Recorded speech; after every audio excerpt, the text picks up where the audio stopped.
Scars of Honor is a new and upcoming free-to-play MMORPG that's quickly building more and more hype. In today's video, we're going to take a deeper dive in learning what this game actually has to offer, as well as whether or not it's actually worth checking out. The playtest for Scars of Honor will be from April 30th to May 11th, and luckily it is free, so we have nothing to lose except time itself. Friendly reminder, if you enjoyed the video or want to learn more about Scars of Honor, consider hitting that like and subscribe button and stay tuned for more. With that being said, let's go ahead and jump into a handful of different topics just to get a better understanding of what Scars of Honor has to offer. Let's go ahead and jump right into it. First things first, let's talk about actually creating your character in Scars of Honor. To be more specific, we're going to be talking about factions, races, and probably most importantly, your class. This game is a little bit interesting because all three of those different topics really work together. Now let's take a little bit of a closer look. One of the first things you're going to do in Scars of Honor is to choose your faction. You have two options, which include the Sacred Order and the Domination. These two factions will essentially be head-to-head throughout your gameplay regarding challenging for PvE open world bosses or PvP situations or anything else in between. If you want to play with specific friends, make sure you guys are in the same faction. That will basically allow you to team up, be in the same guild, and just play together throughout your journey. Once you select your faction, then you actually get to the part of choosing your race. And this is important because based on which faction you select, you have 4 options of different races you can select. So for example, the Sacred Order, you've got these 4 different types of races. And for the Domination, you have these 4. And again, it all kind of works together, right? So first step, you choose your faction. Second step, you have to choose one of the races associated with that faction. So let's say, for example, I want to be a dwarf. This is the third and final kind of portion of creating your character, and that's because classes are also restricted based on what race you select. So for example, if you are in the Sacred Order faction and you are the dwarf race, you have the option to select from these different classes.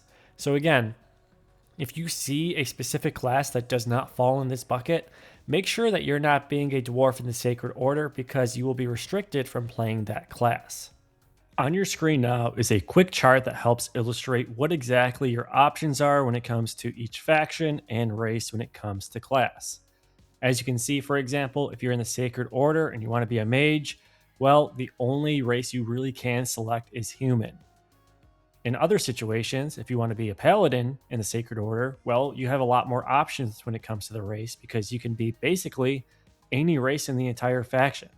So again, it's very, very important to kind of understand what works together in regards to faction, race, and class to make sure you're not making the wrong mistake when actually creating your character. Again, ultimately, your class is what's going to determine your overall skills and abilities, and for the most part, your overall gameplay when it comes to combat. With that being said, let's go ahead and start talking a little bit more about how you're actually going to progress these characters once you make them. Character progression and build customization probably looks like the best part of this game in my opinion, and that's because of how in-depth the customization truly is with your builds. Each class has over 240 unique talent points, along with an in-depth scar system that'll allow you to really customize your build to be exactly how you want it to be. Let's go ahead and first take a look at the scar system, which is what you see on the screen. I'll go ahead and loop this portion of the video as well, just to give you a better idea, but essentially, as you level up and progress your character, or even if you kill specific bosses or elite mobs, you'll have the option to select one of 3 different scars. These will alternate and change as you continue to progress your character, but basically view it as a secondary talent tree where it can further customize your build based on what you select. This is nice because even if I copy and paste the exact skill talents as another player, it's still a unique build based on what scars I select and what activities I do to pick up those scars. So again, this is a whole new portion and really kind of plays off of the scar portion of the name Scars of Honor. When it comes to the actual skill trees for each class, let me tell you, we are in for a treat. Just to give you guys a closer look, I'll go ahead and zoom out, but here's an example of all of the different pathways you can take for a paladin class, for example. Keep in mind that a lot of these are currently placeholders and that these skills and abilities will change as the game continues to progress and prepare for launch, but you guys get the idea. Essentially, you can really customize on a specific class level even how you're going to play this game based on the playstyle you prefer. There are a set of primary skills and abilities that you can choose from, which each have their own unique pathways that can intertwine with each other and really make the build the way you like it to be. For example, if you're a paladin, maybe you want to focus more so on the DPS side of things compared to the defensive side of things. It's all really based on what you prefer, and you can really customize it to make it your own special build. And I do want to give a special shout out to this website. It's called sohbuilds.com. It allows you to take a closer look at each of the available classes as well as the skill trees associated with them.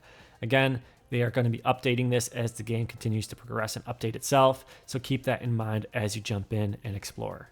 I don't want to spoil everything, but the game does also promise in-depth crafting and gathering systems, where there's actually mini games associated with crafting and gathering to make it a little bit more interactive, as well as a ton of PvE and PvP related content.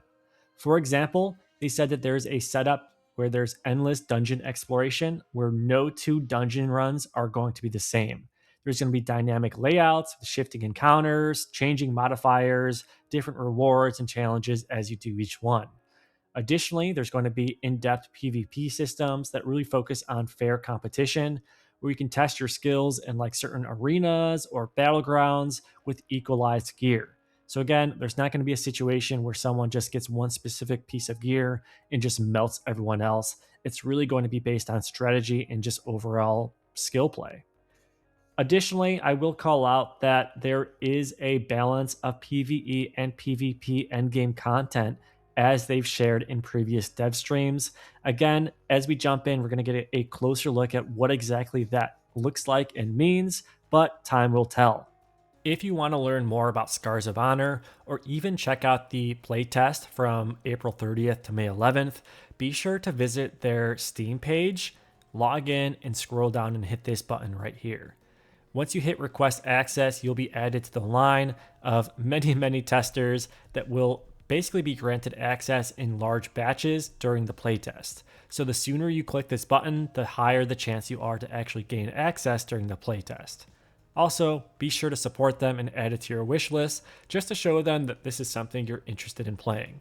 And again, this is totally free. Even when the game is launched, they plan on making this free with no pay-to-win kind of features. There probably will be some paid cosmetics here and there, but again, nothing that will break the game in regards to whether or not you buy it or not. So again, be sure to check it out. If you want to learn more, be sure to follow along, like this video, and subscribe for some more Scars of Honor content coming soon. Thanks again, and I'll catch you guys later.